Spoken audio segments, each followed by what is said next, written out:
Badan Narkotika Nasional Provinsi Jawa Tengah membekuk pengedar narkotika jenis sabu jaringan Boyolali. Kepala BNNP Jateng, Brigjen Pol Purwo Cahyoko menjelaskan kronologi kejadian bermula adanya informasi masyarakat bahwa akan ada pengiriman sabu dari Jakarta dan akan dikirimkan ke Boyolali.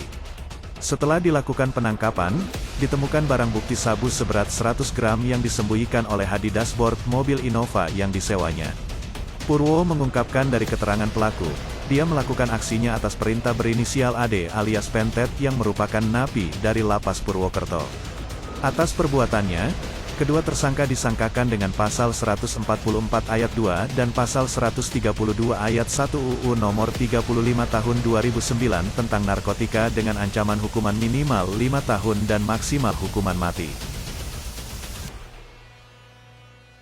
Dari Semarang, Angga Badana, awal.id.